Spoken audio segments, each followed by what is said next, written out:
Up next, we have Call of the Night, season 2, episode 1. I really, really love this anime. I'm glad it's having its return, and it comes back swinging with a very amazing opening by Creepy Nuts. Once again, visuals are incredible. The music just flows so well, and it is definitely gonna go on my playlist. That's for sure. Really interesting the way it opens up though with the anime with Nasuna just looking over the edge, looking like she's ready to jump off a cliff, which she does, kind of having like a trust fall. And we see this point of view of somebody like diving together, which I think this is kind of like a spoiler of what's to come. I think this is how this is in the future when Ko or Jamori uh, is finally going to become a vampire, as, and we're seeing his point of view as he's falling to save her, or jumping over to save her. And we keep getting, after that it gets kind of cut, and we go back to when Nasuna and Ko were just hanging out and in her place and just playing video games, and they they have the other vampires from the secret society just there, kind of like looking over them, trying to get their attention until they finally do, and they kind of separate the two. One of them goes with Nasuna, and then the main lady gets Ko to go with the rest of the crew. And I really love that in this episode it was more so getting to know the kind of mindset that both of them have towards one another. Like the ladies were trying to find out, like, first of all, how Ko felt about Nasuna, and also like to kind of pry into their love life, or like it lack thereof in their case. And they really thought, because they kissed in front of them, that they had a little bit more spice in their relationship, but it didn't turn out to be that way. And the other, the one that went with Nasuna, was trying to like get her prepped and get her to feel pretty, to the point where she felt comfortable enough to try to seduce or try to get Ko's attention more, so that he falls in love a lot quicker. And I love that this really kind of is them, kind of going through the motions, kind of seeing uh, perspectives in their relationships, and especially from starting off with Nasuna, how she has been kind of taking a step back, or kind of like avoiding her own feelings towards Ko, and she's been masking them with dirty jokes. And the lady, the one that's hanging out with her, kind of calls her out on it, like, hey, you should really be more open and honest with your feelings, because I noticed that whenever it comes to love, you're one of the one that wants it the most, but since you always get shy, and you put a wall around it by making it dirty, as to not to have a way to to avoid the confrontation, or to avoid expressing those feelings that you have. And Nasuna realized that, she started going into panic mode, and realized that, okay, well, I have to avoid this, and she orders a bunch of beers to get drunk, and she ends up sleeping and slash passing out, and Ko gets called up. And with Ko's whole group together with the other vampire ladies, he kind of lets them know, like, I don't know, I feel kind of indifferent. Like, I've never really known what it's like to fall in love. I This is all new to me. Like, I want it to happen, but I'm not necessarily sure when or how it's gonna happen. And a lot of them are kind of like envious of Nasuna, who gets to be Ko's first love, and the one that gets to turn him. And one of them gets drunk enough to the point where she actually admits, "Oh, I wish I could be the one that turns you into a vampire." And the other ladies pretty much conclude, yes, we would all love to be somebody's first, and have be the ones that gets to turn them into a vampire. And we have we have to really start to see them as Ko gets told, like, maybe you'll start developing feelings if you start telling her how pretty she looks or how cute she looks every day.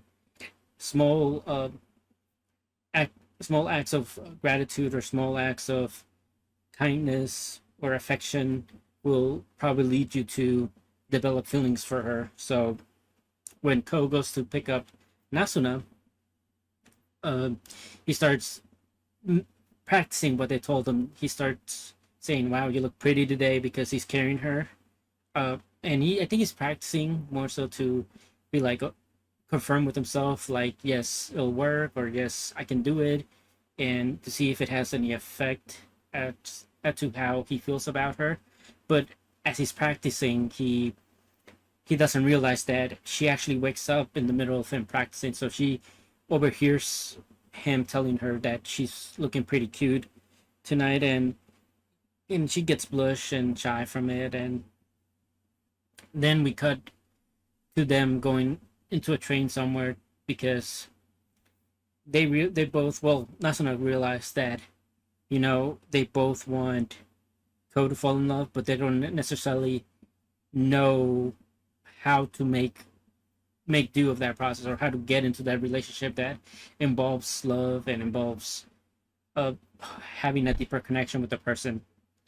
And they go to Tokyo to do kind of like field research into that aspect. And at first, Ko was kind of like taken back, like, I don't get why people feel the need to have this love for Tokyo or this admiration for Tokyo.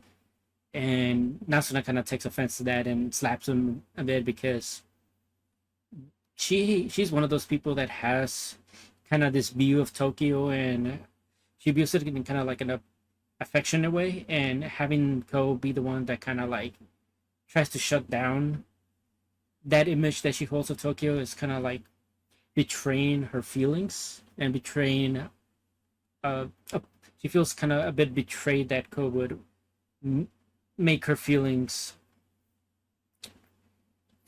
feel inferior. So Ansko realized that he's like, okay, well, what are we actually doing here, And she tells him all about that they're there to gather research, and they go to this place, to this alley where a lot of couples or a lot of people tend to like talk and hook up. And Ko was like, okay, how did this actually help us research and understand what falling in love is like? And I love the explanation that Nasuna gives him, which is like, love is kind of like a gamble, and one of the ways that we can do that is by starting off with the physical relationship. And at first, Ko was kind of taken back, where it's like, that doesn't really seem right. And he's like, and that's what kind of explains to him, if you really think about it, our relationship has started off in a physical aspect.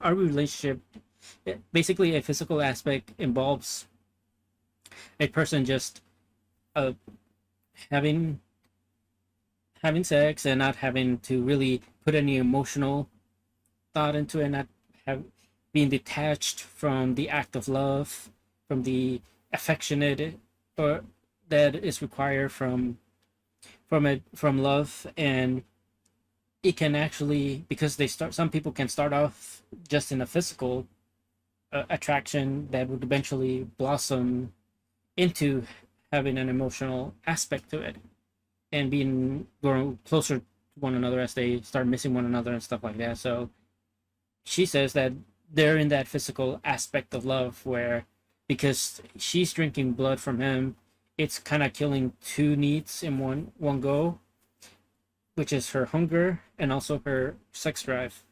So, and in that aspect, she thinks that Ko and her are don't necessarily fall in line with what a relationship is, but they do know that because they started in a physical aspect, they can still grow into a more emotional and into a more deeper connection as to make Ko fall in love with her. So it was beautifully done, and Ko kind of like realized that, oh, okay, so this is what she means, that even though that we shouldn't be bound by kind of the aspects of what people perceive us as love, we can go about it in our own way. And that's that's what Nasuna just kind of nods. It's like, yes, exactly. And then she takes him to the zoo, and this is where Ko kind of realized, oh, the zoo's pretty empty at night. So I think we can kind of summarize that there's certain parts of the night that are not lively as they are during the day, which is really interesting because throughout this entire anime we have seen essentially that the night has its own charm to it, and there's a lot of things that can only happen during the night. And in this first episode, we get to notice something that can only really happen and can really be experienced during the day. Which, when Nasuna was like telling them, okay, well, how about we drink some blood and then we can head back? And he he obliges by that. She gets her fill of blood, and he almost blurts out that, oh, we should come here during the day because he wanted to experience the zoo with her.